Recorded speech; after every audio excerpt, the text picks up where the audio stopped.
Assalamualaikum warahmatullahi wabarakatuh. Saya Nada Kori Anissa dari kelas 11 IPA 6 akan menjelaskan materi akidah akhlak tentang adab berpakaian, berhias dalam perjalanan, bertamu, dan menerima tamu. Adab berpakaian. Dalam Al-Quran menggunakan 3 istilah untuk pakaian, yaitu libas, siyab, dan sarabil. Libas berarti penutup. Siyab adalah bahan pakaian agar bisa dipakai, dan sarabil berarti pakaian dalam artian apapun bahannya. Fungsi pakaian. Pakaian berfungsi sebagai penutup aurat, perhiasan, melindungi dari bencana, penunjuk identitas. Nilai positif adab berpakaian. Pakaian difungsikan untuk menjaga tubuh manusia, khususnya lapisan terluar tubuh. Dengan berpakaian, maka kulit akan terhindar dari kerusakan akibat sinar matahari dan panas berlebih. Seyogianya, pakaian yang kita pakai itu adalah pakaian yang baik dan bersih. Membiasakan adab berpakaian. Disunahkan memakai pakaian yang bersih, tidak memakai pakaian yang ketat. Pakaian laki-laki tidak boleh menyerupai pakaian wanita atau sebaliknya. Disunahkan berdoa ketika memakai atau melepas pakaian, mendahulukan yang kanan dan yang berwarna putih. Adab berhias. Pada hakikatnya Islam mencintai keindahan selama keindahan tersebut masih berada dalam batasan yang wajar dan tidak bertentangan dengan norma-norma agama. Beberapa ketentuan agama dalam masalah berhias ini antara lain sebagai berikut. Laki-laki dilarang memakai cincin emas, sebagaimana larangan yang ditujukan oleh Rasulullah terhadap Ali. Jangan bertato dan mengkikir gigi. Pada zaman jahiliyah, banyak wanita Arab yang menato sebagian besar tubuhnya, muka dan tangannya dengan warna biru dalam bentuk ukiran. Pada zaman sekarang ini, khususnya di lingkungan masyarakat kita, bertato banyak dilakukan oleh kaum lelaki. Dengan bertato ini, mereka merasa mempunyai kelebihan dari orang lain. Jangan menyambung rambut selain hadis yang tersebut di depan. Dalam hal menyambung rambut terdapat pula riwayat sebagai berikut. Artinya, seseorang perempuan bertanya kepada Nabi SAW,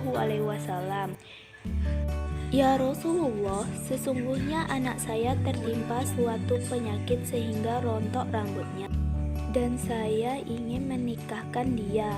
Apakah boleh saya menyambung rambutnya?" Rasulullah SAW menjawab, "Allah melaknat perempuan yang menyambung rambutnya." Hadis riwayat Bukhari.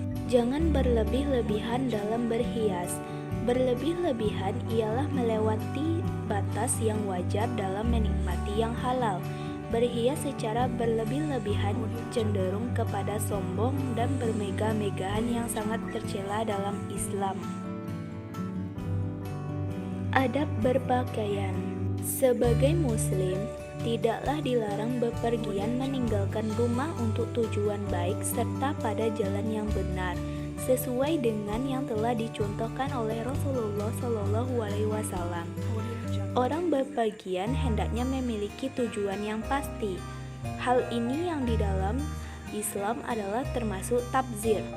Beberapa hal yang perlu diperhatikan terkait dengan berpergian diantaranya sebagai berikut.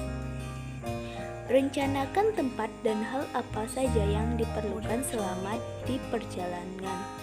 Bersihkan urusan rumah, segalanya harus dikunci maupun pintu ataupun jendela serta periksa air dan kompor apabila sebelumnya telah digunakan apakah sudah mati apa belum. Beritahu kepada tetangga terdekat agar tidak terjadi apa-apa terhadap rumah kita. Jangan lupa sebelum berpergian membaca doa dan berharap agar di jalan tidak terjadi apa-apa. Adab bertamu. Bertamu adalah salah satu cara untuk menyambung tali persahabatan yang dianjurkan oleh Islam. Islam memberi kebebasan untuk umatnya dalam bertamu. Tata krama dalam bertamu harus tetap dijaga agar tujuan bertamu itu dapat tercapai. Apabila tata krama ini dilanggar, maka tujuan bertamu itu justru akan menjadi rusak, yakni merenggangnya hubungan persaudaraan. Islam telah memberi bimbingan dalam bertamu, yaitu jangan bertamu pada 3 waktu aurat. Yang dimaksud dengan 3 waktu aurat ialah sehabis zuhur, sesudah isya, dan sebelum subuh. Cara bertamu yang baik: berpakaian yang rapi dan pantas, memberi isyarat dan salam ketika datang, jangan mengintip ke dalam rumah, minta izin masuk maksimal sebanyak 3 kali, memperkenalkan diri sebelum masuk. Tamu lelaki dilarang masuk ke dalam rumah apabila tuan rumah hanya seorang wanita. Masuk dan duduk dengan sopan. Menerima jamuan tuan rumah dengan senang hati. Mulailah makan dengan membaca basmalah dan diakhiri dengan membaca hamdalah. Makanlah dengan tangan kanan, ambillah yang terdekat dan jangan memilih. Bersihkan piring, jangan biarkan sisa makanan berceceran. Segeralah pulang setelah selesai urusan. Adab menerima tamu. Sebagai agama yang sempurna, Islam juga memberi tuntunan bagi umatnya dalam menerima tamu. Demikian pentingnya masalah ini sehingga Rasulullah SAW menjadikannya sebagai ukuran kesempurnaan iman. Cara menerima tamu yang baik: berpakaian yang pantas, menerima tamu dengan sikap yang baik, menjamu tamu sesuai kemampuan, tidak perlu mengada-adakan. Antarkan sampai ke pintu halaman jika tamu pulang. Audio Jungle.